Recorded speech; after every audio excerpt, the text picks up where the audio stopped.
جانے ہی والا ہے نا انشاءاللہ. لگتا ہے پورا مہینہ روزے رکھنے ہوں گے. جی ہاں پورا مہینہ، لیکن چند دن ہے بس گنتی کے. ایام معدودات، گنتی کے چند دن ہے. پھر جو کوئی تم میں سے بیمار ہو یا سفر پر ہو تو وہ دوسرے دنوں سے گنتی پوری کر لے، اور جو لوگ طاقت رکھتے ہوں وہ ایک مسکین کا کھانا فدیے میں دے دیں. بس جو کوئی خوشی سے نیکی کرے تو وہ اسی کے لیے بہتر ہے، اور یہ کہ تم روزہ رکھو تمہارے حق میں بہتر ہے اگر تم جانتے ہو. شہر رمضان الذی انزل فیہ القرآن ھدی للناس وبینات من الھدی والفرقان. رمضان وہ مہینہ ہے جس میں قرآن نازل کیا گیا ہے، اللہ کی بہت بڑی نعمت جو لوگوں کے لیے سراپا ہدایت ہے، اور اس میں حق و باطل میں فرق کرنے کے واضح دلائل ہیں. تو جو کوئی تم میں سے اس مہینے کو پائے اسے چاہیے کہ اس کے روزے رکھے، اور جو بیمار ہو یا سفر میں ہو تو دوسرے دنوں میں گنتی پوری کر لے. اللہ تمہارے ساتھ آسانی چاہتا ہے اور وہ تمہارے ساتھ تنگی کا ارادہ نہیں رکھتا. اور تاکہ تم گنتی پوری کر لو، اور تاکہ جو اس نے تمہیں ہدایت بخشی تم اس پر اللہ کی بڑائی بیان کرو، اور تاکہ تم شکر ادا کرو. اس بات پر شکر کہ اللہ نے ہمارے لیے سہولت بھی رکھی ہے. اور پھر جب رمضان ختم ہو جائے تو تکبیرات کہہ کے اللہ کی بڑائی بیان کرو کہ اللہ نے رمضان کا مہینہ اچھا گزار دیا، روزے پورے ہو گئے، اور اب عید منانے کا وقت ہے.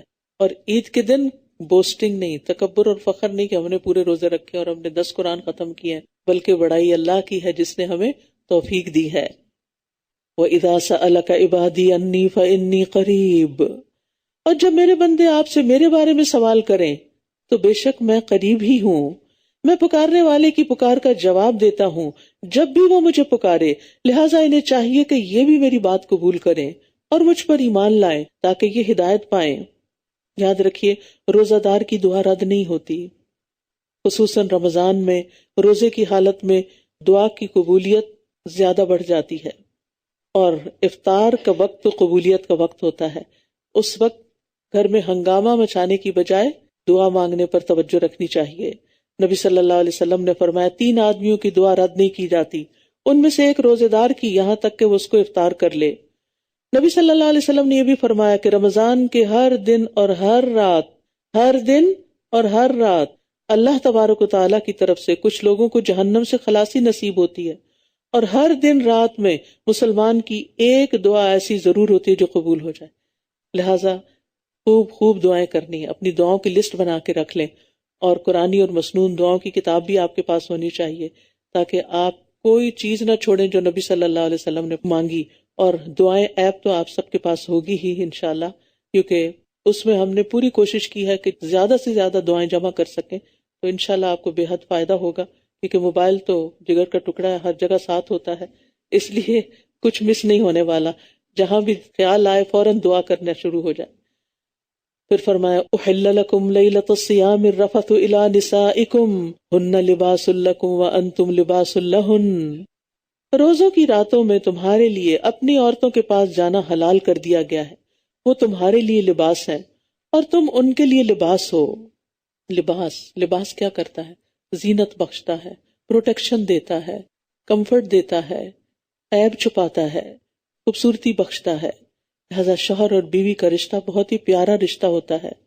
دونوں ایک دوسرے کی کمی بیشی کو دور کرتے ہیں، ایک دوسرے کے لیے کمپلیمنٹری رول ادا کرتے ہیں، ایک دوسرے کی خطاؤں کو معاف کرتے ہیں، ایک دوسرے کے ساتھ رہتے ہیں جیسے لباس اور جسم ساتھ رہتا ہے. اللہ جانتا ہے کہ تم اپنے نفسوں سے خیانت کر رہے تھے تو اس نے تم پر مہربانی کی اور تمہیں معاف کر دیا. یعنی پہلے جب ابھی حکم نہیں آیا تھا پاس جانے کا، فزیکل ریلیشن شپ کا، تو کچھ لوگ ایسا کچھ کر لیتے تو پھر وہ گلٹی فیل کرتے تھے. فرمایا پس اب تم ان سے مباشرت کرو اور جو اللہ نے تمہارے لیے لکھ رکھا ہے اسے تلاش کرو.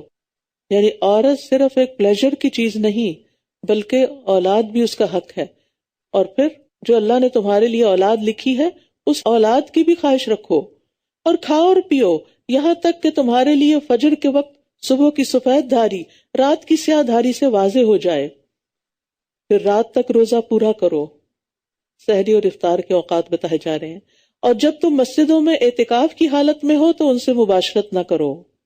مسجد ایک مقدس مقام ہے، اس کا اپنا ادب اور احترام ہے، اور اس کے اندر مخصوص کام کرنے کے ہیں، ہر کام کرنے کا نہیں. یہ اللہ کی حدود ہیں، بس ان کے قریب بھی نہ جانا۔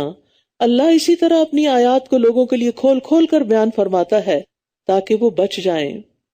اور تم ایک دوسرے کے مال آپس میں باطل طریقے سے نہ کھاؤ، اور نہ ان کو بطور رشوت حاکموں کے پاس لے جاؤ تاکہ تم لوگوں کے مالوں کا کچھ حصہ گناہ کے ساتھ کھا جاؤ، حالانکہ تم جانتے ہو۔ باطل طریقے سے مال کھانے کا مطلب ہے کسی کا مال غصب کر کے، جبرن لے کے، چوری کر کے، امانت میں خیانت کر کے، ادھار لی ہوئی چیز کا انکار کر کے، یہ سب باطل طریقے سے مال کھانا ہے۔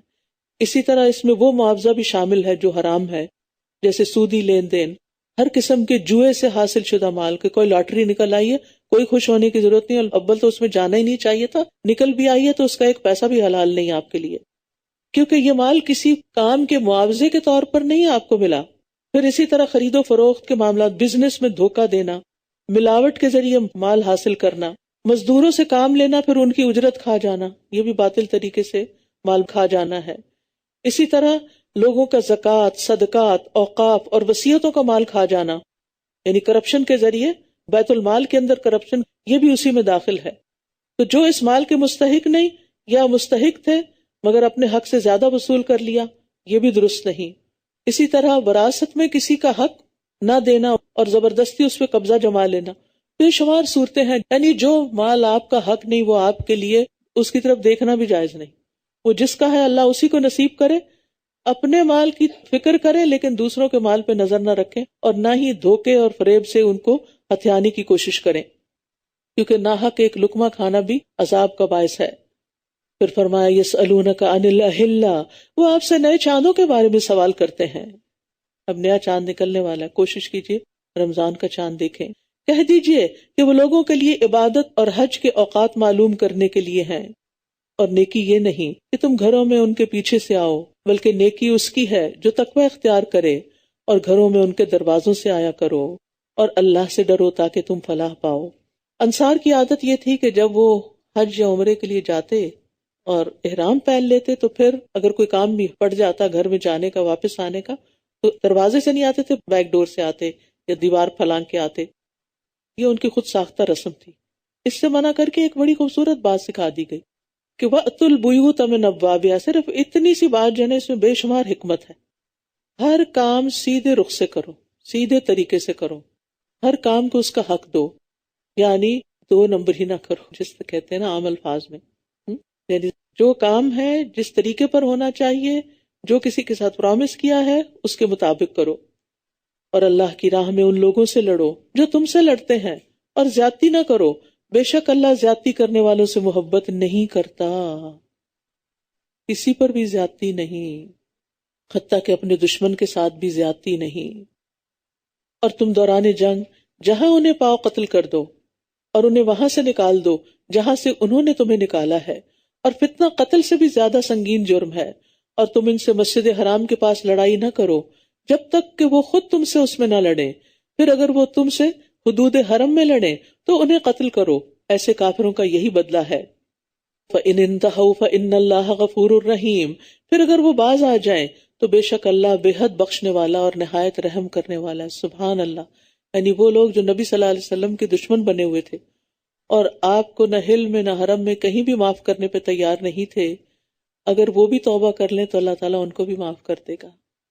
جیسے ابو سفیان کی مثال ہے کہ کہاں کہاں انہوں نے آپ سے مقابلہ نہیں کیا، لیکن جب وہ اسلام لے آئے پچھلے سارے گناہ معاف ہو گئے۔ یہ ہے ہمارا دین، ان الحسنات یذہبن السیئات۔